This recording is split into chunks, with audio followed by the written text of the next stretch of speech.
როგორც ქვეს ბათუმიდანა ვარ. როგორც პირველი თურქი შემოვიდა და ჩვენ ძალიან კარგად ვიცი რომ პირველი ვინც გადმოლახა ჩვენი ქვეყნის საზღვრები ეს იყო თურქი. მას მერე დავიწყეთ ბრძოლა. მაგრამ აქტიურ ბრძოლაში ჩავერთე 4 წლის უკან. როდესაც გავიაზრე რომ ეს პარტიები ვინც არსებობენ დღეისაგან ყველანი არიან გამყიდველები. აბსოლუტურად სულ ყველა ერთი მეორეს მიდგმით ფაქტიურად აბრავებენ იმ საქმეს რაც დაიწყენ ჩვენი ქვეყნის განადგურებისთვის ბრძოლა. ჩვენ ქვეყანას გვინადგურებენ. არც ერთი პარტია თუ დააკვირდებით, არც ერთი აქცია კაცრი მოთხოვნით არ ყოფილა რომ ჩვენი სამშობლო დავიბრუნოთ. მე ახლა აი კეთა მარცხენა ფლანგზე რო არიან კიდე 5 სექტემბერს ვითომ რომ აღადგინეს სამართალ მემკვიდრეობა. აქ ბევრი ილაპარაკეს მიწა-წყალზე და მე ახლა თავის ამით არ მოგაწყენ ძალიან ვიცით არაბიზაციას, ისლამიზაციას და ათასიზაციას. მე იმ ხალხზე მინდა ვილაპარაკო.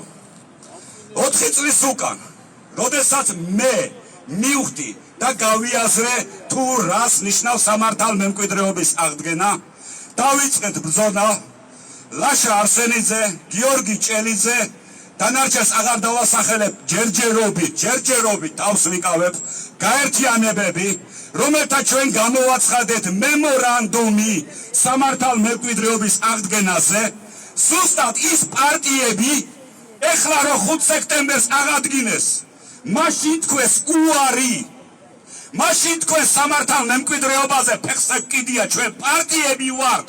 მივიღებთ მონაწილეობას, მერე აღვადგენთ. მაშინ გვიღალატეს და მაშინ ჩვენს გვერდში ძალიან ბევრი უამრავი ახალგაზრდა იყო. გაგწირეს, გვიღალატენ. დღეს ის ბიჭები ზოგი დაჭერილები არიან, რომელიც თქვენ არ იცით. პროვოკაციებით და დღეს ძალიან კარგად ვიცით როგორ ხდება ეს პროვოკაციები. გიორგი ჭელიძე კი რაღაცა არ მოგწონს.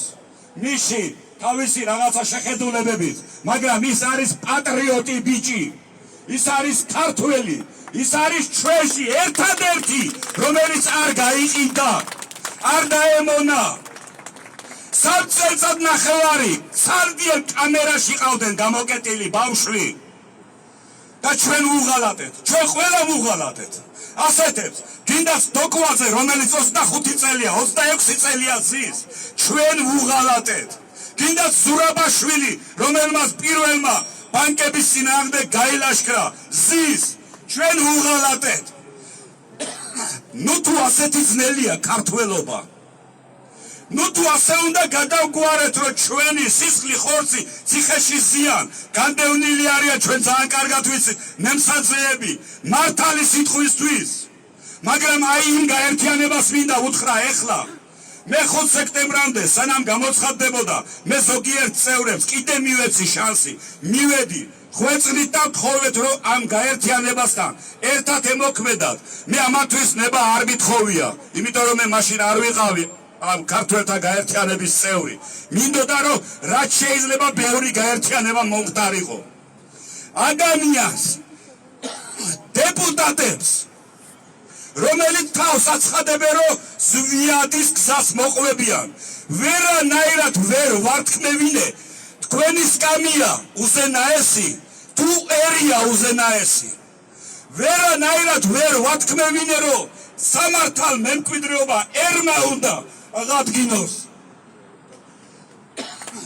ბოდიშით ემოციებისთვის. ვიცი, რისხვა წამოვა მათგან, მაგრამ მე არ მეშინია. ჩემთან არის ღმერთი და სიმართლე უნდა ვთქვათ, რომ ერი არის უზენაესი. ჩვენ კარდაკარ დავიწყებთ ამის შემდეგ მუშაობას, სოფელ.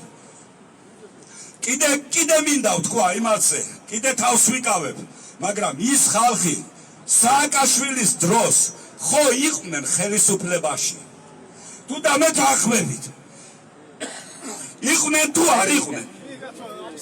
იყვნენ. როდესაც პირადობიდან, პასპორტიდან ქართველობა ამოიღეს, დიდი მამულშვილობა მაშინ არ ახსოვდათ? ჩვენ უბრალოდ სამწუხარო ხალხმა არ ვიცოდით ეს რას ნიშნავდა. ვერ ხვდებოდით. როდესაც ეხლა გავიაზრეთ თუ რას ნიშნავს ამოღება, როგორც კი ქართველობა ამოიღეს, მემკვიდრეობა წაგართვეს შენი ქვეყნის მიწა-წყალზე. კარგად დაუფიქრდით, შენ აღარ აფლობ მიწა-წყალს, შენ იგივე მოქალაქე ხარ, როგორიც თურქი, არაბი, რუსი, არანაირი პრივილეგია არ გაგაჩნია. ამიტომ არ არის, რომ ჩვენი უფლებები არ ითვალისწინებენ. რაც არ უნდა წამოაყენო მათ წინაშე, რომ მე ამის გაკეთება მინდა, სოფლის მეურნეობის განვითარება, გინდას 2 მილიონი ხელმოწერა შეკროვდა ჯორჯადის პროექტის მიხედვით, მაგრამ ვინმე მიაქცია ყურადღება, იმიტომ რომ ერი აღარ ვართ. ერად ვერ შევდექით. ჩამოყალიბებული არ ვართ, როგორც ქართველი ერი. წაგვართვეს, ყველაფერი წაგვართვეს. და კი ვხედავთ, გვანგრევენ, გვდევნიან. თქვენ ძალიან მაგრები ხართ. აქ რომ მოხვედით. იმას ნუ უყურებთ, რომ დღეს ცოტა ვართ, 1000 თუ 1500 კაცი. ეს ძალიან კარგი შედეგია. დედაენის ბაღში, როგორც თქვა, 200 კაცი ვიყავით. დღეს 3-ჯერ მეტი ვართ. ხვალ 5-ჯერ მეტი ვიქნებით. და მე მწამს, და მე მჯერა. ერი გამოიფხიზლებს. ერი გამოფხიზლებულია. მაგრამ ნდობა არ არის. ამ პარტიებმა ჩაკლენ ნდობა. მიყავენ არჩევნებზე. აი გინდას დღეს, გინდას ის ვის სამართალ მემკვიდრეობა აღადგინა თითქოს. ცალი ხელის სამართალ მემკვიდრეობაზე ბრძოლობენ. მეორე ხელით ისევ მონაწილეობას ღებულობენ არჩევნებში.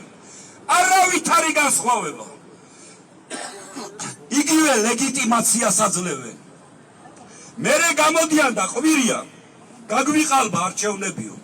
კი ბატონო, გააყალბებს არჩევნებს, რომ მიხვალ, რამდენსაც ბევრი აქედან მივლიან, იმდენ ტორტს გადაუგდებენ, ან ძვალი ცოტა ხორცით. გააჩნია ვინ რამდენს იყვირებს და იმდენ ხალხს მიიყვანს არჩევნებისკენ. მაგრამ ხო ისით, თქვენ უბედურ დღეზე გაჩენილებო, რომ აყალბებს. ესე იგი, არავინ არ უნდა მივიდეს არჩევნებზე. სისტემა უნდა დავტოვოთ მარტო 1.300.000 თუ მიცა ხმა.